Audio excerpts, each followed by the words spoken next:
खबरों में आगे बढ़ते हैं। कांग्रेस पार्टी के चुनावी पर्यवेक्षक आर्यदर शर्मा ने तिलक भवन विकास नगर में एक प्रेस वार्ता का आयोजन किया। इस मौके पर पूर्व कैबिनेट मंत्री, नव भारत कांग्रेस पार्टी के जिला अध्यक्ष संजय किशोर, कांग्रेसी नेता बलजीत सिंह और पीसीसी सदस्य संजय जैन और नगर पालिका विकास नगर के चेयरमैन धीरज बॉबी नटियाल समेत सैकड़ों कांग्रेसी कार्यकर्ता और नेता भी मौजूद थे।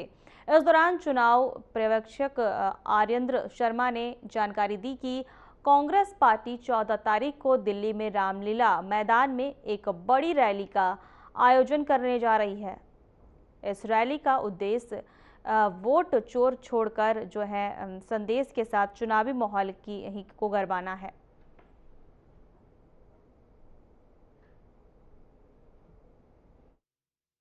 बहुत बड़ी संख्या में पूरी जो चारों स्तंभ होते हैं वो सारे कब्जे में कर रखे हैं। कहीं जनता की आवाज़ नहीं सुनी जा रही, किसी कार्यकर्ता की आवाज़ कहाँ जाएंगे।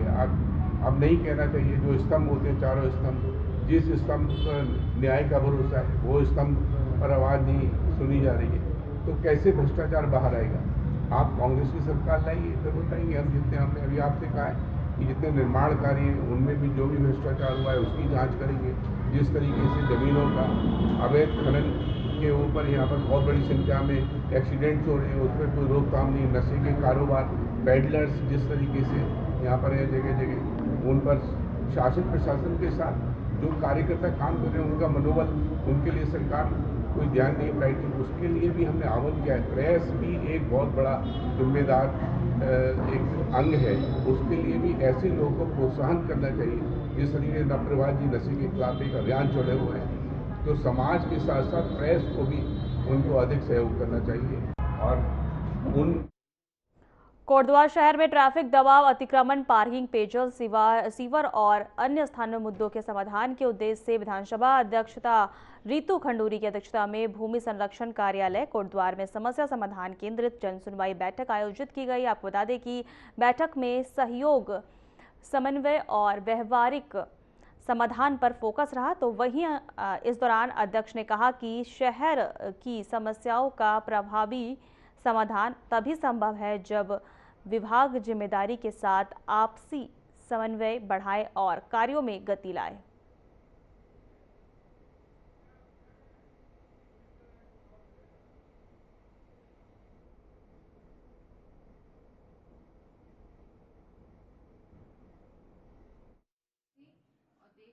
देखिए, आपको बताना चाहूँगी कि हमने डीएम मैडम और एसएसपी साहब को बुलाया, साथ ही साथ सारे विभाग के लोगों जो अफसर हैं उनको बुलाया, व्यापारियों को यहाँ पर बुलाया गया था। साथ ही साथ वार्ड मेंबर्स हमारे पहुँचे थे। जो भी समस्या है, व्यापारियों को समस्या इशूज थे, चाहे आरटीओ को लेकर थे, चाहे जीएसटी को लेकर थे, उनकी बातचीत यहाँ पर होंगे और हम लोग प्रयास करेंगे कि निवारण हो। फिर सब्जी मंडी की कुछ इश्यूज थे, ठेले वालों के इश्यूज थे, पानी का कुछ इशू था, एडीबी का बहुत सीरियस इशू, बहुत अच्छा यहाँ पर डिस्कशन हुआ है। और मुझे विश्वास है कि जो गति हम चाह रहे हैं कि चीज़ों में हो, वो गति इस बैठक के बाद चीज़ों को मिलेगी। आज जैसे हम लोग और अध्यक्ष मैडम और हमारे मेयर साहब, एसएसपी साहब, सभी लोग और काफ़ी अधिकारी, हमारे जो सम्मानित पार्षदगण थे, व्यापारी संगठन के लोग थे, तो काफ़ी लोगों की उनके जो भी सुझाव थे, समस्याएं थी, जो उनके सजेशंस थे, उनको काफ़ी कंस्ट्रक्टिव उस पर डिस्कशन हुआ कि किस प्रकार से हम कोटद्वार को और इस पूरे एरिया को और बेहतर बना सकते हैं। क्या समस्याएं जो जनता से जुड़ी हैं उसको किस प्रकार से सुधारा जा सकता है। इन सब चीज़ों पे एक अच्छा डिस्कशन हुआ और संबंधित अधिकारियों को वहाँ पे भी निर्देश दिए गए और आगे भी हम लोग इसको फॉलो अप भी करेंगे। जिस भी विभाग से जो है वो उस पर अवश्य सकारात्मक कार्रवाई करता रहेगा।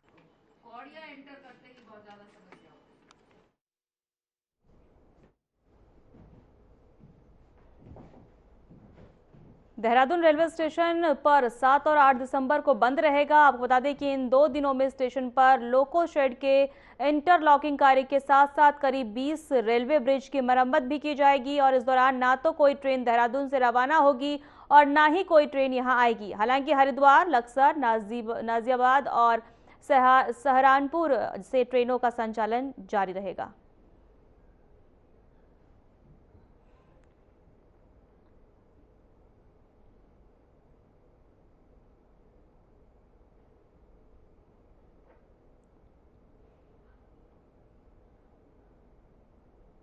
देहरादून में वकील अपने चैम्बरों की मांग को लेकर हड़ताल पर हैं। वहीं पछुआ दून बार एसोसिएशन ने भी देहरादून के वकीलों के समर्थन में 2 दिवसीय हड़ताल की। अगर वकीलों की मांग को नहीं माना गया तो वह दोबारा से हड़ताल करेंगे। आपको बता दें कि भूख हड़ताल भी कर सकते हैं वो। पूरे प्रदेश के वकील भी तैयार हैं। वहीं देहरादून के वकीलों के समर्थन में चैम्बर की मांग सरकार से कर रहे हैं। आज उनके द्वारा उप जिलाधिकारी कार्यालय विकास नगर में प्रदर्शन किया गया और एक ज्ञापन सरकार को प्रेषित किया गया। आपको बता दें कि वहीं इस हड़ताल में बार एसोसिएशन के सचिव नितिन वर्मा, एडवोकेट संजय गुप्ता शामिल हुए।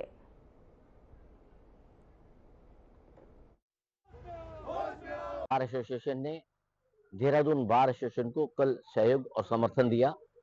हम लोगों ने 2 दिन की विकास नगर के अंदर हड़ताल रखी। अधिवक्ता समाज ने कोई कार्य नहीं किया। हम लोग सरकार से इस बात की डिमांड करते हैं, देहरादून अधिवक्ताओं को बैठने के लिए उन्हें चैम्बर का निर्माण करके दिया जाए और जो 5 बीघे में जमीन मिली हुई है उसके अलावा हमारे पास वहां पे 5000 वकील हैं। हमें 5 बीघा जमीन और मिलनी चाहिए, जहां पर हमारे अधिवक्ताओं के जो 50 साल से वहां पर बैठे हुए हैं, अपना व्यवसाय कर रहे हैं, उन लोगों को अगर चैम्बर टूटते हैं तो उनके बदले उन्हें दोबारा चैम्बर बना के दिए जाने चाहिए। मैं नितिन कुमार वर्मा, बार एसोसिएशन विकास नगर सचिव हूँ। हमारा जो मांग है राज्य सरकार से और उत्तराखंड शासन से कि अधिवक्ताओं के चैम्बर के लिए धन स्वीकृत किया जाए। अधिवक्ताओं को न्याय विभाग को जमीन आवंटित की गई है राज्य सरकार द्वारा, उसमें हमें पर्याप्त जगह दी जाए और ऐसी स्थिति में कि जब अधिवक्ता वहां पर विधि व्यवसाय करेगा तो उसे पर्याप्त जगह ना होगी तो वो किसी भी तरह से विधि व्यवसाय नहीं कर पाएगा। मंगलवार देर शाम ग्राम जस्सागांजा में 38 वर्षीय राम सिंह ने पत्नी से विवाद के बाद घर में पंखे से लटककर आत्महत्या कर लिया। घटना के बाद परिजनों में चीख पुकार मच गई, जबकि पुलिस मामले की जांच में जुट गई है। जानकारी के मुताबिक 2 दिन पहले राम सिंह का अपनी पत्नी से किसी बात को लेकर विवाद हो गया था, जिसके बाद उसकी पत्नी जो है मायके चली गई। परिजनों का कहना है कि राम सिंह ने पत्नी को फोन किया लेकिन उसने कॉल रिसीव नहीं किया। इससे परेशान होकर राम सिंह ने पत्नी की जो है सलवार से फंदा बनाकर अपनी जीवन लीला समाप्त कर ली।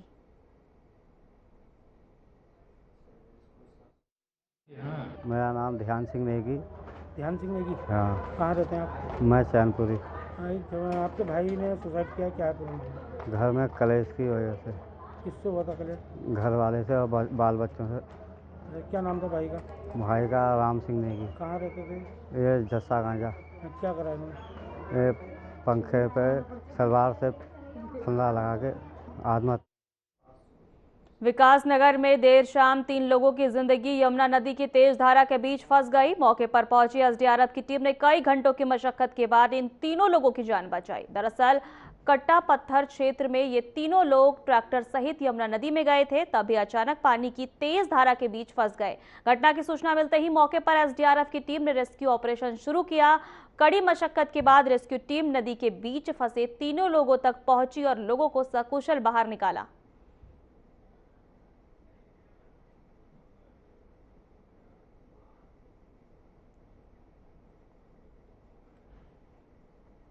दिवंगत फिल्म अभिनेता धर्मेंद्र की अस्थियों का हरिद्वार में गंगा में विधि विधान के साथ विसर्जन किया गया। अस्थि विसर्जन के लिए उनके बेटे सनी देओल और बॉबी देओल के बुधवार सुबह हरिद्वार पहुंचे, जहां पूरे कार्यक्रम को गोपनीय तरीके से संपन्न किया गया। सूत्रों के अनुसार अस्थियां श्रवणनाथ नगर स्थित एक निजी होटल के घाट पर सुबह के समय विसर्जित की गई। पूरे कार्यक्रम के दौरान मीडिया को इसकी कोई भी जानकारी जो है नहीं साझा की गई थी। अस्थि विसर्जन के बाद परिवार सीधे एयरपोर्ट के लिए रवाना हो गए। गौरतलब है कि बॉलीवुड अभिनेता धर्मेंद्र का 24 नवंबर को मुंबई में 89 वर्ष की उम्र में निधन हो गया था।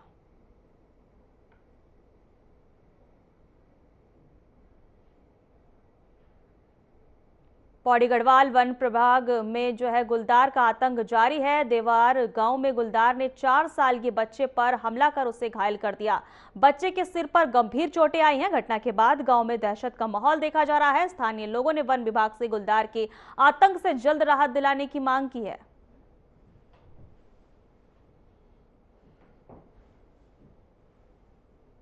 गढ़वाल वन विभाग की विभिन्न रेंजों में गुलदार के हमले थमने का नाम नहीं ले रही है। वहीं मंगलवार को दिन दहाड़े कोट ब्लॉक के देवार गांव में आंगनबाड़ी से घर लौट रहे 4 साल की मासूम अनमोल पर गुलदार ने हमला कर दिया, जिससे बच्चे के सिर पर घाव आए हैं। घायलों को जिला अस्पताल में प्राथमिक उपचार के बाद छुट्टी दे दी गई है, लेकिन घटना से क्षेत्र में दहशत का माहौल है और ग्रामीणों ने गुलदार के आतंक से निजात दिलाने की मांग उठाई है। गढ़वाल वन प्रभाग की एसडीओ आयशा विस्ट ने कहा कि इस क्षेत्र में टीम भेजकर गश्त बढ़ाई जाएगी और ग्रामीणों को भी जागरूक किया जाएगा।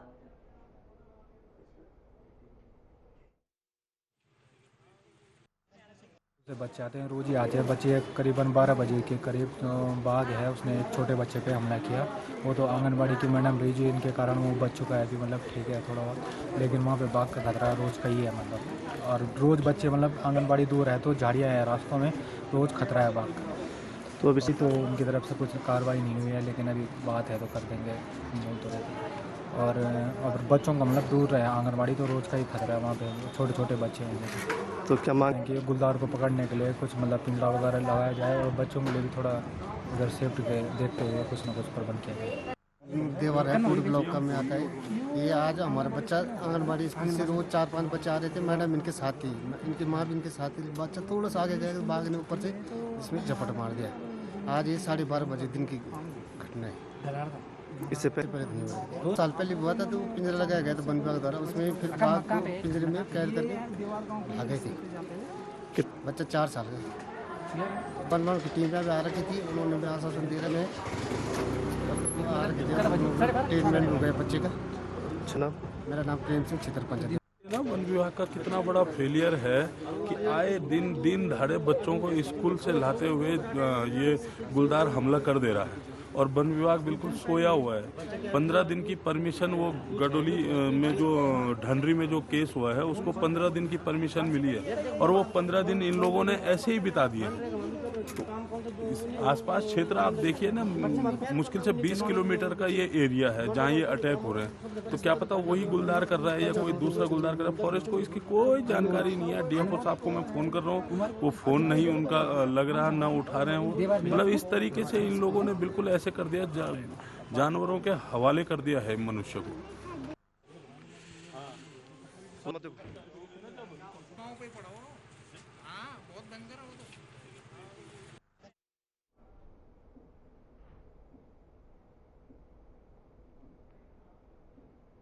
बीजेपी प्रदेशाध्यक्ष और राज्यसभा सांसद महेंद्र भट्ट ने चिपको आंदोलन की प्रेरणा गौरा देवी को मरणोपरांत भारत रत्न से सम्मानित करने की मांग की है।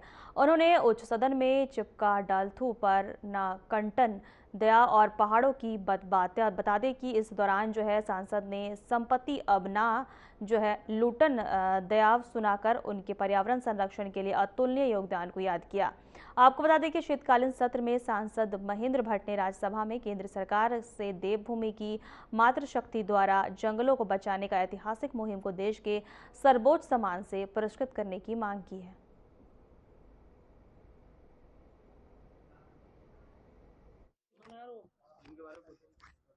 महोदय, सब्जेक्ट है चिपको आंदोलन की नेत्री गौरा देवी को मरणोपरांत भारत रत्न देने के संदर्भ में। सभापति महोदय, गौरा देवी जी उत्तराखंड के सीमांत जनपद चमोली की जोशवट विकास खंड के रैणी गांव की भोटिया जनजाति की ग्रामीण महिला थी, जिन्होंने अपने जीवन काल में पर्यावरण संरक्षण के लिए चिपको आंदोलन की शुरुआत की थी। चिपको आंदोलन हिमालय क्षेत्र में बड़े पैमाने पर और पेड़ों की कटाई के खिलाफ मातृशक्ति के द्वारा वृक्षों के आलिंगन से जुड़ा हुआ आंदोलन था। आज आंदोलन के 51 वर्ष पूर्ण हो गए हैं। पर्यावरण बचाने के लिए यह चिपको आंदोलन 26 मार्च 1974 को इस सीमांत क्षेत्र में प्रारंभ हुआ। आपके लिए जलपान रखा है नोटाल जी ने, और नोटाल जी का दिखा देना।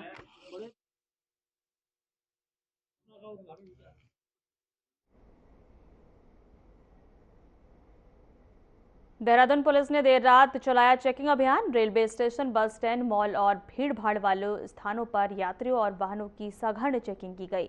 पुलिस डॉग स्क्वाड और बम डिस्पोजल टीम की संयुक्त टीमें रही सक्रिय। वहीं एसएसपी देहरादून के निर्देश पर शहर और देहात के सभी थाना क्षेत्रों में की गई कार्रवाई। पुलिस ने पार्किंग एरिया और अंधेरे स्थानों में भी विशेष निगरानी रखी।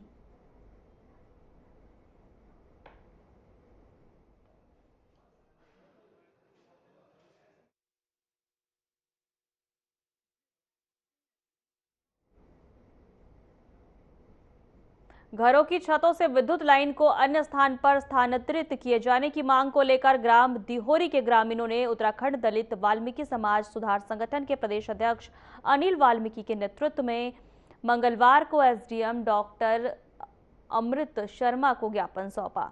ज्ञापन में कहा गया है कि मकानों के ठीक ऊपर से विद्युत लाइन होते हुए गुजर रही है, जिसकी दूरी मकान की छतों से मात्र 2 से 3 फीट है। विद्युत लाइन से इतनी नीचे होने के कारण जो है पूर्व में कई बार हादसे भी हो चुके हैं। करंट लगने के कारण पूर्व में गाय तक की मृत्यु हो चुकी है। आपको बता दें कि साथ ही कई बार बच्चों को भी करंट लग चुका है। वहीं घरों में छोटे बच्चे हैं जो कि आए दिन जो है हमारी गैर मौजूदगी में मकानों की छतों पर चले जाते हैं और इस प्रकार एक जो है का डर बना रहता है, कभी भी कोई बड़ी घटनाएं हो सकती है।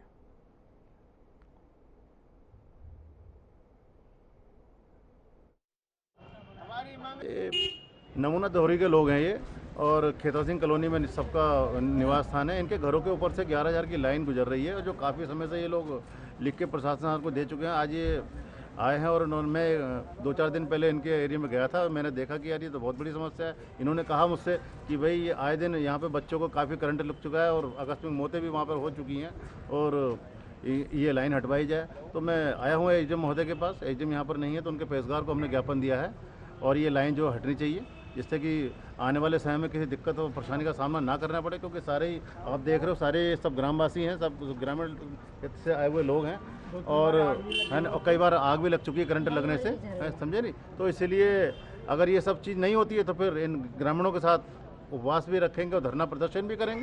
हमारी मांगे घरों पर से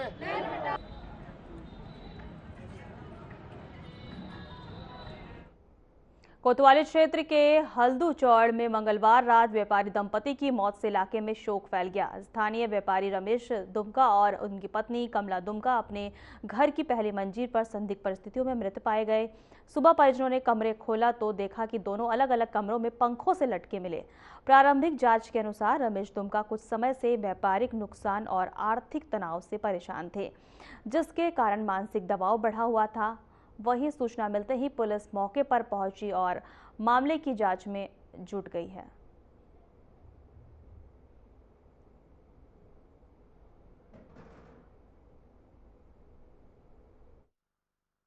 शोक की लहर है ही। एक बार बताइए, 2 लोगों का, 2 लोगों का जाना इस तरीके से, सब लोग दहशत में हैं और कोई हम कुछ सोच भी नहीं पा रहे, कुछ कह भी नहीं पा रहे कि आखिर ऐसा हुआ तो क्या हुआ। ये बड़ा दुखद विषय है कि उनका इस तरीके से चले जाना। तो बहुत ही दुखद घटना है, बहुत दुर्भाग्यपूर्ण है और हम सब के लिए बहुत ही ये दुखद घटना है। और मैंने पुलिस को कहा है कि जो भी घटना के पीछे कारण हो उनकी जांच की जाए, उनकी जो है जानकारी ली जाए। फॉरेंसिक टीम ने भी आके यहाँ पर अपनी छानबीन की है तो निश्चित रूप से सच्चाई सामने आएगी। और बहुत ही मुझे भरे मन से कहना पड़ रहा है कि ये बहुत ही दुर्भाग्यपूर्ण घटना है। रुड़की की गंगनहर कोतवाली क्षेत्र के गणेशपुर में संपत्ति विवाद को लेकर एक ही परिवार के 2 पक्षों के बीच मारपीट हो गई, जिसके चलते अमन बत्रा और नमन बत्रा के नाम के 2 भाइयों ने मिलकर अपने तीसरे भाई विपुल बत्रा और उनकी पत्नी के साथ जमकर मारपीट की। आपको बता दें कि इस मारपीट में विपुल बत्रा और उनकी पत्नी घायल हो गई। तो वहीं एक पड़ोसी ने अपनी छत से इस मारपीट का वीडियो जो है बना लिया, जो इस वक्त सोशल मीडिया पर वायरल हो रहा है। आपको बता दें कि वीडियो में साफ देखा जा सकता है कि 2 पक्षों के बीच मारपीट हो रही है।